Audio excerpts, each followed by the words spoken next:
¿Qué onda, gente? Estamos acá de vuelta. Vamos a continuar trabajando este curso virtual de imagenología.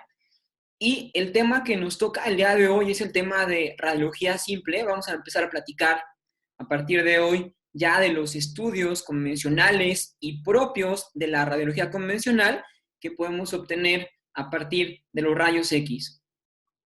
Bien, entrando en materia, lo que tienes tú en tu pantalla son justamente una serie de estudios de tórax, de columna, de rodilla, de mano, de columna lumbar y nuevamente de tórax relacionados con radiología simple.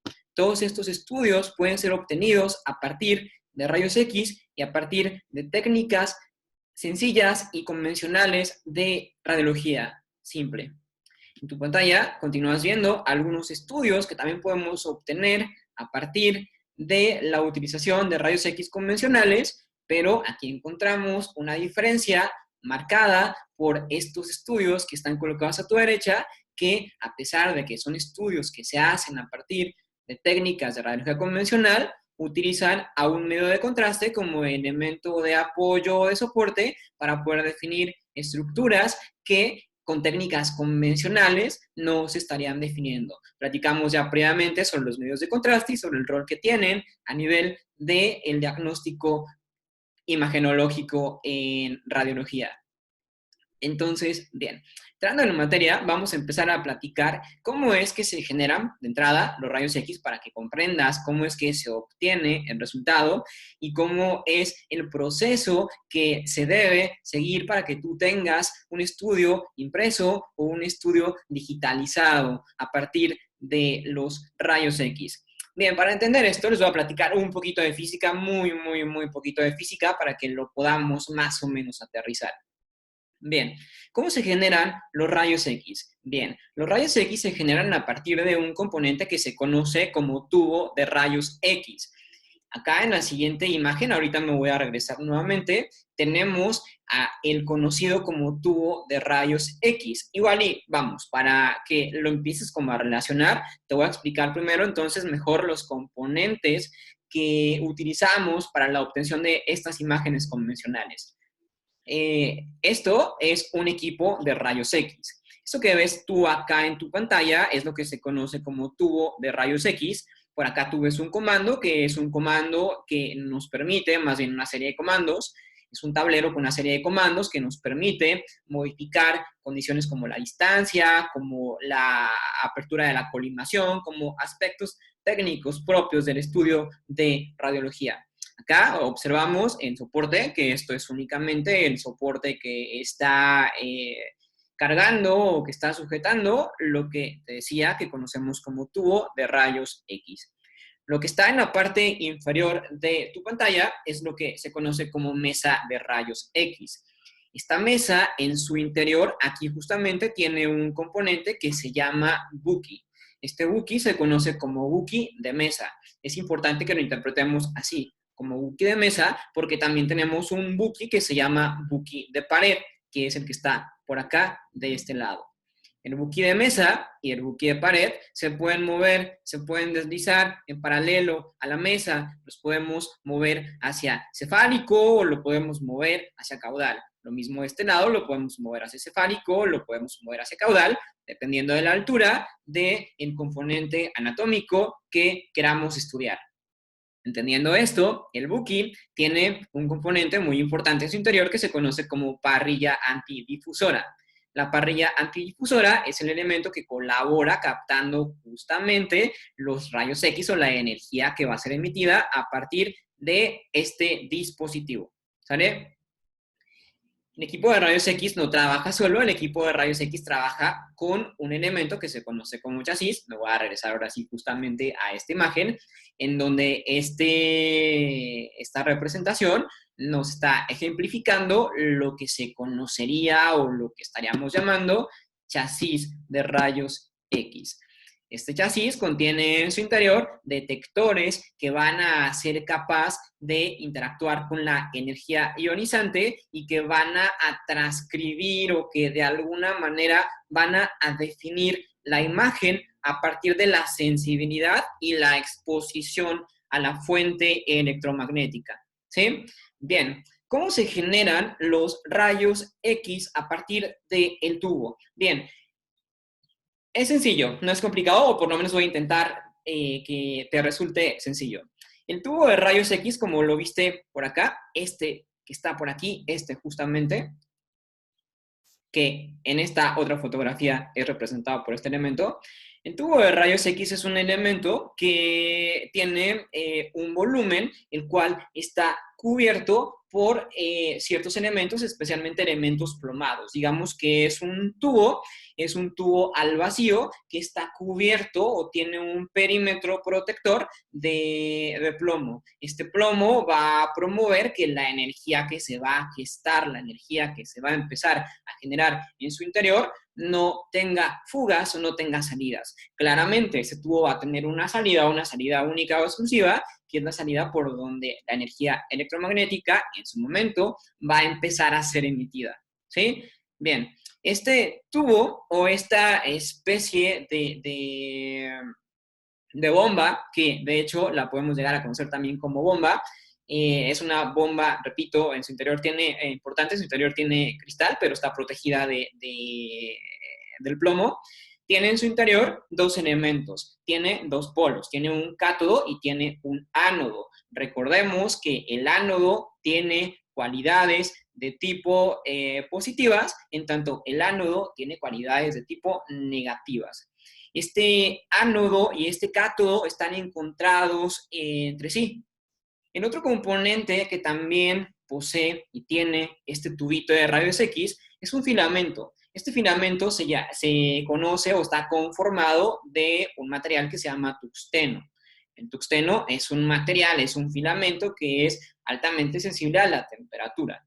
Entonces, bien, entendiendo esto, tenemos un tubo de rayos X, tenemos una bomba de rayos X cubierta de un elemento protector. Esta bomba tiene un ánodo y tiene un cátodo y tiene un filamento de tuxteno. ¿Bien? ¿Qué es lo que ocurre cuando intentamos promover la producción de rayos X? Bien, este tubo de rayos X interactúa con una fuente eléctrica y esta fuente eléctrica promueve que el ánodo empiece a generar un mecanismo de giro. El ánodo va a empezar a girar constante y rápidamente y va a estar mandando justamente su energía o va a estar promoviendo energía térmica a partir de su estructuración y directamente al cátodo. Esto es, el ánodo va a estar girando, va a estar interactuando con cátodo, va a empezar a modificar las cualidades térmicas del cátodo y una vez que el cátodo empieza a modificar sus cualidades térmicas, vamos a empezar a tener liberación de energía. Esos electrones que van a ser generados a partir de ese estímulo térmico que cátodo está teniendo a través de ánodo, va a hacer que ese electrón choque de manera directa y de manera importante con el filamento de tuxteno, y una vez que el filamento de tuxteno modifique también sus cualidades y características físicas, entonces el filamento de tuxteno va a liberar lo que se conoce como energía electromagnética o como radiación ionizante. ¿Sí? Esta radiación ionizante que va a ser generada o que va a ser gestada por el filamento de tuxteno va a salir directamente, ahora sí, por la boquilla de salida que este tubo de rayos X tiene, para que salga al exterior y para que se distribuya en el ambiente exterior y para que sea absorbida a partir o a través de los diferentes componentes corporales que están siendo irradiados. ¿Sí? Es una explicación breve, espero más o menos me hayas comprendido y si no le puedes poner pausa, te regresas y regresamos nuevamente al principio de la explicación.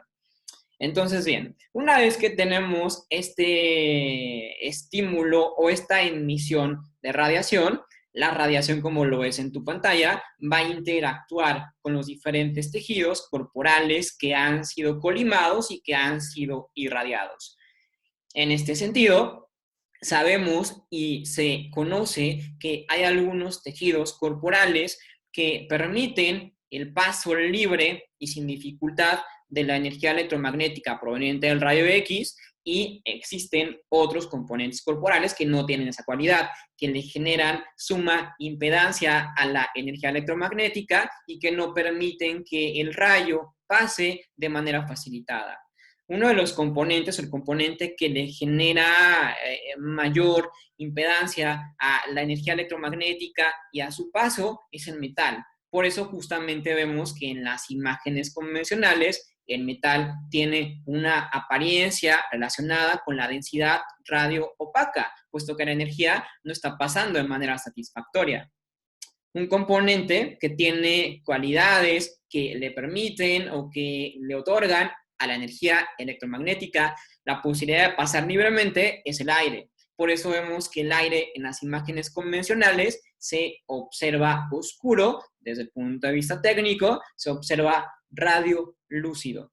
¿Sí? Hasta ahí espero que vayamos bien y que empieces a hacer la relación de qué otros elementos promueven facilidad para el ingreso de la energía electromagnética y qué elementos no. ¿Sale? Algunos que no le generan o no le promueven la facilidad es el hueso. Por eso el hueso naturalmente también lo ves con una densidad altamente radio-opaca. ¿Sí? La grasa es un elemento que ni fu ni fa, que le genera resistencia, que le genera impedancia, pero no es tan exacerbada, pero tampoco es tan pobre. Por eso vemos que la grasa se observa con una densidad radio opaca, pero en una escala de grises la podríamos encontrar en el 40-50% del escalafón de grises. ¿Sale? Entonces, bueno, espero que hasta el momento me vayas entendiendo y si existe alguna duda, pregúntamelo en los comentarios. ¿Sale? Bien. Después de todo este proceso que ya previamente te platiqué, obtenemos esto que son las imágenes de radiodiagnóstico. Estas imágenes nos permiten ahora sí empezar con la evaluación y llegar a conclusiones sobre un diagnóstico imagenológico. ¿Sí? Es importante que te platique que actualmente en México, y digo en México porque en el mundo realmente ya en países especialmente de primer mundo, en países como Estados Unidos, como Alemania, como Italia, como Suiza, países de primer mundo, la radiología análoga ya hace tiempo que dejó de ser, ya hace tiempo que dejó de ser útil o que dejó de existir. En México estamos todavía en la transición entre la radiología análoga y la radiología digital. La radiología análoga, pues, es la típica técnica en donde se obtiene la energía por el método, el estudio, perdón, por el método que ya te expliqué previamente, y el estudio tiene que ser revelado a partir de la técnica clásica de revelado, en donde el estudio o la placa se mete a un revelador, se mete a un fijador, se pone en agua y luego se seca. Obviamente ya en radiología convencional, pues existen máquinas o dispositivos que hacen todo este trabajo, no es como en 1970, en donde se utilizaban botes y se tenía que meter primero el estudio, luego se sacaba, se volvía a meter y así posteriormente. Hay máquinas que permiten o que te hacen este trabajo de manera más mecánica y de manera mucho más práctica y de manera mucho más rápida. Entonces seguimos obteniendo y seguimos teniendo en el mercado este tipo de imágenes de tu izquierda que pertenecen a una imagen análoga de radiología convencional. ¿Sí? Del otro lado, de tu lado derecho, tienes tú una imagen que está o que fue obtenida a partir de un estudio digitalizado. Prácticamente para obtener esta imagen, el procedimiento es exactamente el mismo que yo te mostré y que te enseñé, pero el chasis es diferente. El chasis tiene detectores diferentes en donde la imagen que ha sido captada se puede digitalizar. ¿Cómo se digitaliza? Obviamente con un software, con un equipo especial que se conoce como CR, en donde el chasis se mete, se introduce y este software permite pues obtener las imágenes a partir de la exposición de la radiación a los detectores que tiene o que contiene este chasis. Si te das cuenta, la calidad, la nitidez, el contraste y una serie de más características cambian radicalmente. Entonces, creo que a la mayoría nos encantaría que en la práctica profesional nos encontráramos fundamentalmente con equipos digitales, perdón, con estudios de orden digital. El problema es que, repito, como estamos todavía en ese proceso, en ese mecanismo de transición, vamos a tener el conflicto de que muchos de los estudios que nos lleguen son estudios de orden análogo que de pronto no presentan a lo mejor las mejores características técnicas o por lo menos las que quisiéramos. ¿Sí? Bien, ¿cómo vamos hasta ahí? Espero que bien. Tienes por acá en tu pantalla otro equipo que también te representa la diferenciación entre uno y otro. De tu lado izquierdo encuentras un equipo, un estudio de radiología convencional con una técnica análoga en donde intentamos ver a la columna lumbar. Si te das cuenta, hay una serie de estructuras que se interponen y que se superponen entre unas y otras, y esto nos dificulta diametralmente el diagnóstico y la observancia de las diferentes piezas anatómicas. Tenemos por acá elementos musculares, elementos grasos, elementos viscerales con componentes aéreos que están distrayéndonos y que están tapando de pronto estructuras de gran valor clínico y diagnóstico.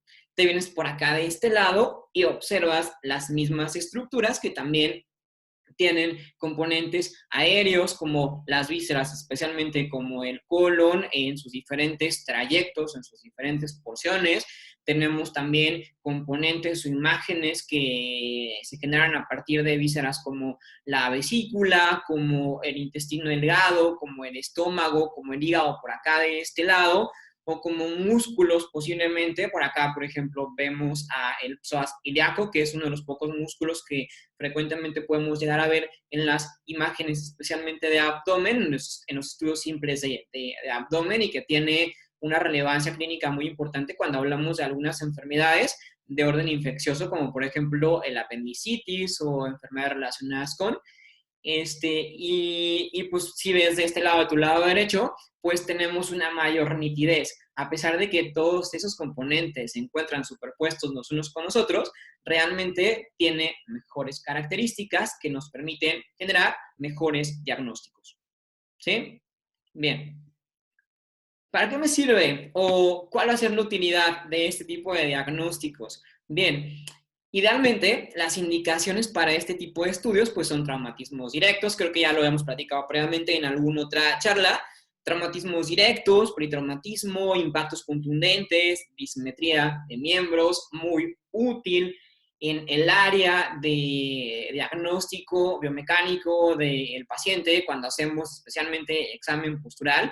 Puede llegar a ser confirmatorio de una serie de patologías relacionadas con acortamiento de miembro pélvico, y es definitivamente una gran herramienta confirmatoria para tener datos especialmente cuantitativos más que cualitativos de qué es lo que el paciente está presentando. En deformidades, en desgaste óseo y pues bueno, como te decía, como complemento del examen postural, no únicamente para dismetría pélvica, sino que también para evaluar otro tipo de componentes, desde la cintura escapular hasta condición, situación y alineación de la columna cervicodorsolalumbar. Entonces, son algunas de las indicaciones que podemos llegar a obtener a partir de estos estudios de radiología convencional. ¿Sale? Bien, ¿cómo vamos? Bien, espero que bien. ¿Cuándo sí y cuándo no? Es importante primero hablar de cuándo sí este tipo de estudios me van a ser útiles. En lesiones óseas, lesiones articulares, lesiones posturales, para la evaluación de algunos espacios, a pesar de que no me es de todo confirmatoria cuando hablamos de evaluación de espacios, me genera una visualización genérica que a lo mejor me puede dar indicios o junto con mi examen clínico me puede confirmar algunas sospechas relacionadas con disminución de los espacios. Y en alteraciones viscerales en general no es tan común en la parte práctica de fisioterapia general los estudios de órganos viscerales, pero definitivamente para quien se dedique, por ejemplo, a temas de fisioterapia respiratoria, a temas, por ejemplo, de fisioterapia cardiovascular, de fisioterapia de piso pélvico, de fisioterapia en obstetricia, es viable o es posible que algunos estudios de este tipo puedan llegar a ser útiles en la práctica profesional. Entonces, son los elementos que nos indican que sí, que el estudio puede ser útil y me puede arrojar resultados ideales y buscados. ¿Cuándo no? Hay muchas situaciones o condiciones clínicas que no van a permitirme obtener utilidad a partir de estos estudios. Síndromes neuropáticos, por ejemplo, lesiones asociadas a ligamento, tendón, bursa, cápsula, en la búsqueda de patología relacionada con materia encefálica o medular tampoco es definitivamente útil, o como confirmatorio posiblemente de patologías relacionadas con estructuras viscerales. Si es viable que un estudio de imagen, que un estudio AP en bipedestación de abdomen me arroje datos radiológicos relacionados con apendicitis, sí es real, pero al final no es confirmatorio. Necesito el ultrasonido para que el ultrasonido confirme si verdaderamente el apéndice tiene características morfológicas adecuadas o tal vez su tamaño está incrementado a expensas de inflamación, o en algunos casos es probable que el apéndice esté ya fisurado, que tenga alguna fístula importante y que esté generando mayores estragos que se pueden relacionar a mediano o a corto plazo con una peritonitis o con alguna enfermedad relacionada con las complicaciones de una apendicitis evolucionada y maltratada. ¿Sí? Lo mismo, pues si es viable tal vez que una imagen simple AP y lateral de rodilla me otorgue algunos datos relacionados con degeneración, con pérdidas en alineación, con componentes muy, muy específicos, pero pues al final serán de utilidad otros componentes u otros estudios de diagnóstico diferentes, como el ultrasonido, como la resonancia magnética nuclear.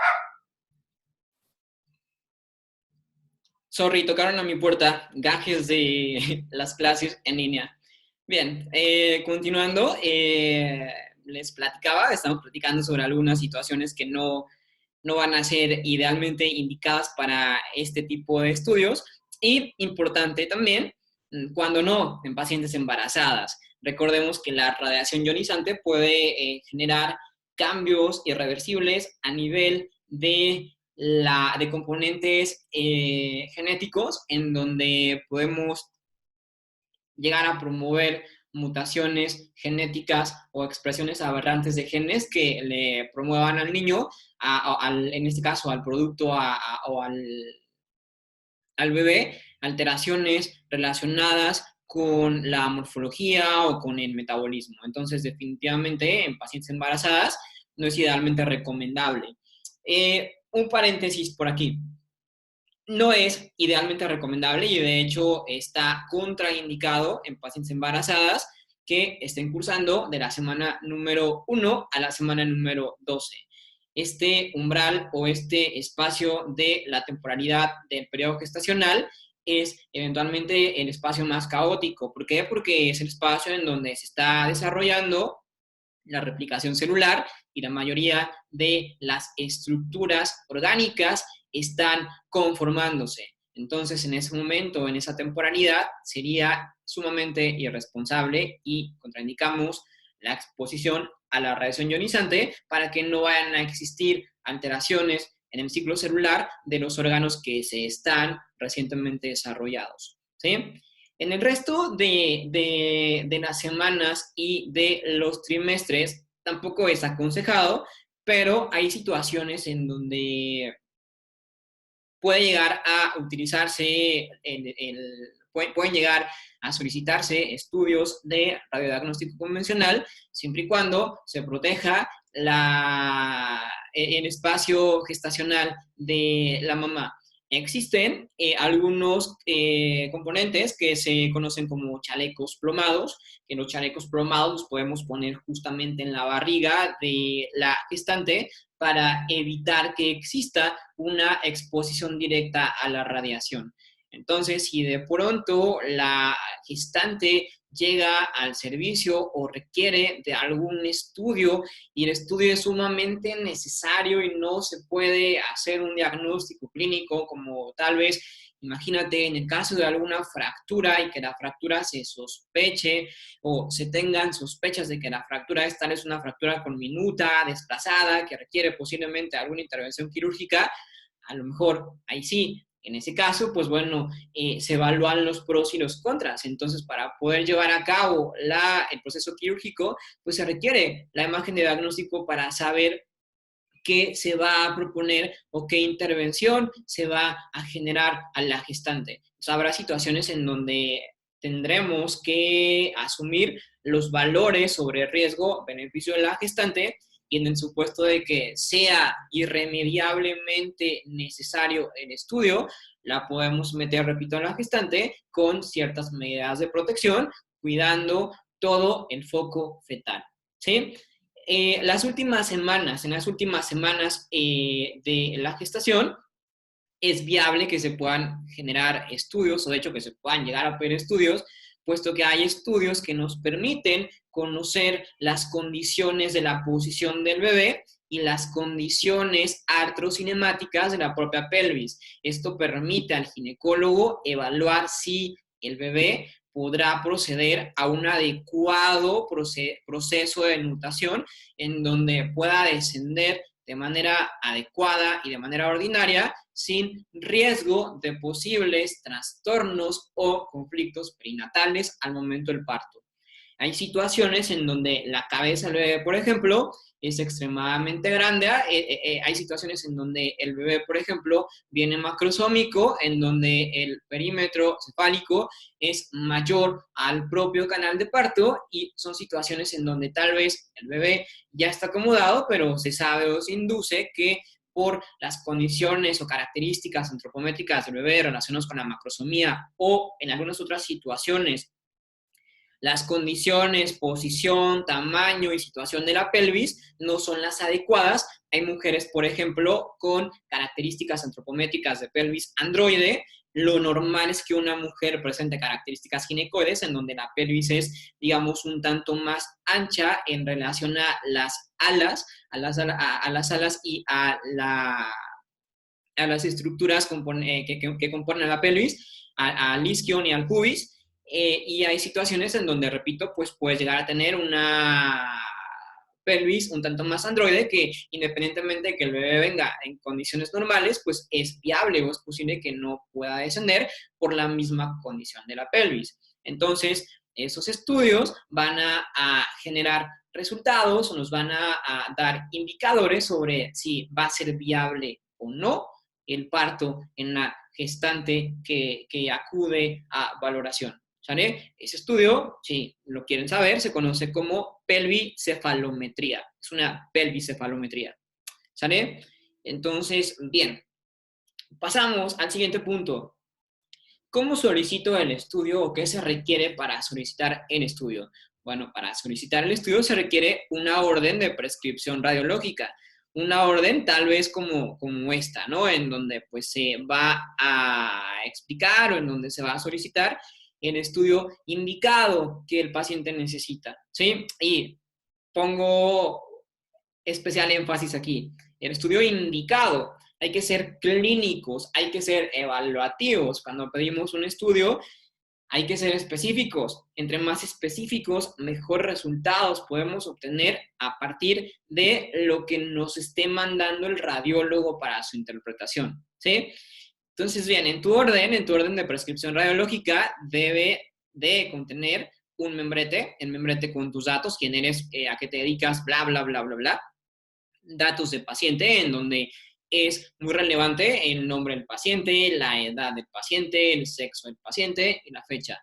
Todos estos son datos personales con los que también, obviamente, el núcleo diagnóstico o el radiólogo se queda como parte del expediente que se va a generar a partir de la evaluación y a partir del estudio de ese paciente. El diagnóstico presuntivo es sumamente relevante, nos interesa mucho, nos importa mucho. Entre más datos nos des tú en el área de radiología para tu estudio, mejores, repito, resultados puedes llegar a tener. ¿Sí? ¿Por qué? Porque cuando nosotros sabemos qué estás buscando, te podemos dar lo que estás buscando, posiblemente. Pero si nosotros no tenemos ni idea de el interés que tienes, la utilidad que el estudio va a tener para ti, la patología en la que estás intentando indagar, de pronto va a ser complicado que el estudio pueda ser el ideal, ¿sí? Te pongo un ejemplo. Tal vez estás buscando tú alguna meniscopatía en la rodilla derecha o la rodilla izquierda o posiblemente en ambas. Y de pronto a lo mejor tú solicitas una radiografía AP y lateral de rodilla.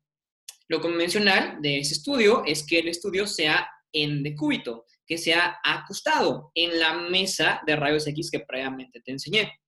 En el caso de la meniscopatía, es ideal o es mejor idea que el estudio sea en bipedestación, que sea de pie. ¿Por qué? Porque las fuerzas compresivas van a hacer lo suyo y si existen verdaderamente disminución de los espacios o del espacio, la posición en bipedestación nos va a arrojar mejores resultados. Entonces, si tú no explicas en tu diagnóstico presuntivo que querías observar o que estabas buscando alguna meniscopatía, el estudio se va a tomar de forma en decúbito y a lo mejor el resultado no va a ser ideal para ti. ¿Sí? Entonces siempre es importante que estés colocándole diagnóstico presuntivo a tu orden para que el estudio se realice y se te envíe con las mejores características. ¿Sí? Siguiente punto, estudio solicitado. Lo pongo en amarillo porque ahorita vamos a continuar hablando de ello. Finalmente, datos de tratante, ¿sí? Nombre, firma, quién eres y hasta ahí, básicamente. Cédula profesional, obviamente, o escuela donde provengas, también, pues, es importante para saber quién firma o que el estudio, pues, es un estudio verídico. Bien, en el estudio, ¿cómo se coloca? Bien, en el estudio lo vamos a colocar de esta manera. Te lo puse yo en colores o con diversos colores para que lo puedas tú relacionar, ¿sí? Bien, entendiendo esto, estudio, ¿a qué estudio me refiero? ¿Qué estudio voy a solicitar? RX. Siempre que yo solicite algún estudio de radiología simple, lo solicitamos como RX, ¿va? Entonces pedimos un RX. ¿De qué estructura anatómica? De columna cervical. RX de columna cervical. Hay que ser específico, repito, si yo pongo de columna, nos quedamos en las mismas. ¿De qué columna? Columna cervical, columna dorsal, columna lumbar, sacrocoxis o columna dorsolumbar o de qué componente o qué estructura o qué nivel estamos hablando. Hay que ser muy, muy específicos, ¿va? ¿Qué proyección? En este caso, AP y lateral. Sí, porque eventualmente las dos proyecciones más comunes de la columna cervical son AP y lateral. ¿Sale? ¿En qué posición? En bipedestación. ¿Sale? O en decúbito, según sea el caso. ¿Sí? Hay estudios que por default ya sabemos y la técnica correcta pues trae implícito que se tome en una posición específica. ¿Sí? Los estudios de columna, por ejemplo, no es habitual, no es aconsejable, no es fielmente diagnóstico cuando estos se toman en una posición en decúbito supino o en decúbito prono. Lo ideal es que se tome en bipedestación, pero hay situaciones en donde esto no es posible. En una fractura, por ejemplo, de alguna estructura vertebral, a veces es inviable que el paciente se ponga de pie y el estudio tiene que ser solicitado y tiene que ser tomado en decúbito supino, ¿sí? O en decúbito lateral o según sea el caso, ¿sí? Y los datos adicionales nos ayudan mucho, ¿sí? En este caso, por ejemplo, pues podemos establecer que a ese estudio lo queremos especialmente con un foco en L5, porque a lo mejor queremos ver alguna situación relacionada con L5. A lo mejor el paciente tiene historia de hernia de disco y nos va a ser útil que nos digas en dónde el paciente está presentando la hernia para ofrecerte mejores resultados. Cuando nos explicas o cuando nos estimulas a que el foco sea en una zona específica, la técnica es mucho más específica para esa zona, ¿sí? Entonces, son las características que solemos poner en el estudio, en la solicitud de estudio, para que el estudio se tome de manera adecuada con respecto a lo que yo estoy necesitando. ¿Estamos? Bien. ¿A qué me refiero con estructura? Acá veíamos el tema o el punto de estructura. Las estructuras las elegimos con base a el componente corporal a evaluar. Podemos pedir, por ejemplo, estudios o RX de hombro, RX de húmero, RX de antebrazo, RX de muñeca, RX de mano. Podemos pedir RX de cadera, podemos pedir RX de rodilla, de pierna o tibia peroné, de tobillo, de pie, de cráneo, de básicamente todas las estructuras corporales que el paciente tenga a disposición. ¿Sí? Y yo digo tenga a disposición porque obviamente, pues bueno, no vamos a pedir una imagen de pierna en un miembro amputado de forma supracondilar. ¿Estamos de acuerdo? Entonces, bien, proyección. ¿Cuáles proyecciones existen o qué encontramos acá en el tema de proyección? Tenemos diferentes proyecciones, tenemos lo más convencional, que es la anteroposterior, la posteroanterior y la lateral. Te pongo esos elementos en rojo porque usualmente en la práctica convencional no decimos anteroposterior y lateral, decimos AP o decimos PA en lugar de posteroanterior. ¿Sí? Entonces, cuando eventualmente se hace una prescripción de estudio, se coloca AP o se coloca PA o se coloca LAT. Pero si tú quieres, si tú eres muy técnico y tú deseas colocarlo de manera completa, colócalo, no pasa nada, pero no es común, es muy, muy extraño que se coloque de esa manera. Siempre es AP, PA o lateral. ¿Sí? Entonces podemos obtener imágenes en AP, podemos obtener imágenes en postero anterior o podemos obtener imágenes en lateral. ¿Sí? En cráneo pues se puede obtener obviamente, de hecho básicamente todo se puede obtener en proyecciones AP o en proyecciones PA, pero de pronto es más indicada cierta proyección en cierta estructura corporal. Ya en su momento, conforme vayamos viendo de una en una, lo vamos a ir entendiendo, vamos a ir viendo qué es lo indicado para cráneo, qué es lo indicado para tórax, qué es lo indicado para rodilla. ¿Sale? Entonces, bien, estas tres son las convencionales, son las más útiles, son las que más podemos llegar a solicitar y más podemos llegar a ver. ¿Sí? Hay otras, no son las únicas. La oblicua especialmente muy útil para cuando hablamos de pie y de mano. ¿Sí? La oblicua genera hallazgos muy sensibles cuando estamos buscando patología de pie o patología de mano. En muchas otras situaciones la oblicua no es propiamente útil, pero sí en miembro superior o sí en miembro inferior.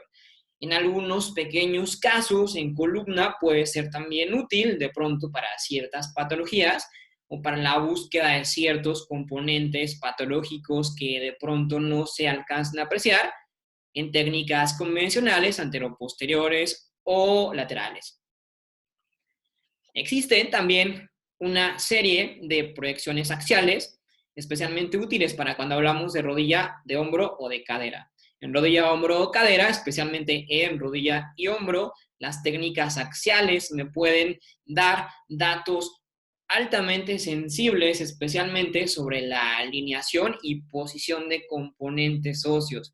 Esta es una imagen de rodilla, es una imagen axial de rodilla. Las imágenes axial de rodilla se pueden solicitar en proyecciones a 30, 60 o 90 grados y nos permiten evaluar justamente esto que es el espacio retropatelar que estaría o se vería afectado en situaciones relacionadas con gonartrosis. Entonces, habrá situaciones en donde una axial de rodilla, perdón, me sea altamente útil, ¿sí? No es común en otro tipo de estudios como de columna o como de huesos largos o ese tipo de estructuras anatómicas. ¿Sí? Y proyecciones tangenciales útiles en el caso, por ejemplo, de hombro o muy especialmente en el caso de calcáneo. ¿Sí? Un estudio muy útil, de gran utilidad diagnóstica y de gran fidelidad diagnóstica es la tangencial de calcáneo. La tangencial de calcáneo me permite evaluar fracturas, especialmente en la base, que ordinariamente en un estudio anteroposterior o lateral no se alcanzan a visualizar por la superposición de todos los componentes óseos. Y finalmente, algunas técnicas propias de columna que se conocen como técnicas en inclinación o como técnicas dinámicas. ¿Sí? Técnicas en inclinación lateral o en inclinación lateral derecha o izquierda, o técnicas dinámicas que son eventualmente en flexión o en extensión. ¿Sí? Esas técnicas son útiles para cuando buscamos evaluar algunos componentes ligamentarios que estén afectando posiblemente la alineación de la columna para situaciones de discopatías o situaciones relacionadas con los ejes y alineación de la propia columna. Por acá vemos, por ejemplo, una escoliosis en una posición antero-posterior, y por acá vemos cómo se replica la técnica, pero con una posición de inclinación derecha e inclinación izquierda, en donde se pueden evidenciar también importantes alteraciones y compensaciones, altamente útiles como parte esencial y confirmatoria posiblemente de mi diagnóstico postural cuando estemos evaluando una escoliosis en C o una escoliosis en S, especialmente para escoliosis en S. Y bien, la posición, ya te adelantaba poquito, porque es importante hablar de la posición. No es lo mismo en bipedestación que en decúbito, ya te lo expresaba ahora que te hablaba de las meniscopatías, ¿sí? Pero lo mismo es igual de importante en estudios de columna, en estudios de cadera, en estudios especialmente de tórax. Por eso te lo coloco por acá de esta manera. Este es un estudio en bipedestación, es una PA de tórax versus una AP de tórax, y esta AP de tórax está en decúbito. Este es un paciente posiblemente crítico y lo sé por toda la serie de artefactos médicos que el paciente está presentando. Por acá esto que se observa corresponde a electrodos de electrocardiografía, y este paciente obviamente posiblemente es un paciente crítico, el cual no está teniendo la posibilidad de ponerse de pie. Entonces, si tú observas, las características técnicas son diametralmente distintas. De entrada, el espacio se ve disminuido especialmente a nivel de la verticalidad del componente visceral. Entonces observamos, y tú te das cuenta aquí, una menor cantidad de arcos costales que de este lado. Esto se relaciona con que estamos observando un menor volumen del pulmón. ¿Sale? Estructuras corporales como el hígado y como los componentes viscerales empujan o son empujadas a partir del resto de las vísceras inferiores, y lo mismo colaboran con que el diafragma ascienda, y entonces van a disminuir la sensibilidad y la visibilidad del parénquima pulmonar que posiblemente quisiéramos ver. ¿Sí? Si tú observas, lo mismo, aquí estamos observando una falsa cardiomegalia, vemos que el corazón está incrementado en tamaño, relacionado justamente con que estamos observando una disminución real del volumen parenquimatoso, del volumen pulmonar, y los órganos viscerales del abdomen están haciendo las suyas, modificando la posición del diafragma. ¿Sí? Entonces, hay una importancia de los estudios en bipedestación o de los estudios en decúbito, ¿sí? Aquí tienes el ejemplo ya práctico de lo que yo te platicaba, así es como podríamos llegar a ver una rodilla con una meniscopatía cuando el estudio es tomado en decúbito, y así es como podemos ver la meniscopatía cuando el estudio es tomado de pie. Definitivamente, te lo pregunto, ¿qué estudio te da mejor sensibilidad? Seguramente respondiste que en estudio en bipedestación. Entonces, es una comparativa y es la utilidad que tiene en expresar y en pedir un estudio de forma correcta desde el punto de vista técnico. ¿Sale? Hay algunos datos, por ejemplo, esto te lo establezco como parte de cultura general. Hay algunos datos que nos permiten evaluar si el estudio está o fue tomado en decúbito o en bipedestación, y por aquí tienes uno, ¿sí? A lo mejor luego te pregunto, a lo mejor luego te pongo un estudio y te pregunto si el estudio está tomado en decúbito o en bipedestación. Un elemento, por ejemplo, fielmente identificable es la posición. Si hablamos, por ejemplo, de estudios de abdomen, columna, tórax, y estamos observando que la columna no tiene un eje adecuado y que está presentando una disminución en la alineación o una discrepancia en la alineación, pues es muy probable que es porque el paciente haya estado acostado y no haya estado en una posición erguida. ¿sí? Otro punto de gran interés es esto que observamos por acá, ¿sí? Esto que observamos por acá se conoce desde el punto de vista clínico como imagen de la burbuja gástrica. Cuando los seres humanos, cuando las personas estamos en una posición bípeda, eventualmente el bolo alimenticio desciende hacia la parte o hacia la pared inferior del estómago. Esto hace que la parte superior genere lo que se conoce como burbuja gástrica, la cual está repleta de volumen aéreo.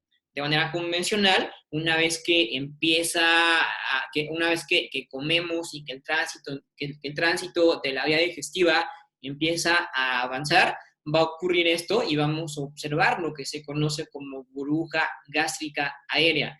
Repito, no de forma inmediata después de que comí, porque obviamente después de que comí, todo el componente gástrico va a estar completamente lleno. Una vez que empieza a haber tránsito intestinal, este estómago va a empezar a vaciarse y vamos a obtener y vamos a ver esto que se conoce como burbuja gástrica. En los estudios en decúbito, como el paciente no está en una posición bípeda y no está siendo favorecido por la gravedad, no vamos a ver burbuja gástrica. Consecuentemente, por eso en este estudio tratas de buscar tú la burbuja gástrica y no es visible. A lo mejor me vas a decir, oye, por acá yo observo características radiolúcidas, sí, relacionadas con aire. ¿No es esto la burbuja gástrica? No, por acá estamos hablando ya de componentes intestinales, ¿sale? La burbuja gástrica está ligeramente más arriba y tiene esta forma. Tiene la forma de media luna, tiene la forma de medio círculo y observamos aquí justamente el nivel del bolo. Eso que tú observas por acá es, perdón, eso que tú observas por acá es representado por alimento. ¿Sí? Aquí está su línea transversa y esto que está por acá es el aire y los gases que el estómago está teniendo como parte residente de su volumen gástrico. ¿Va? Entonces, bien, fundamentalmente era importante hablar de eso.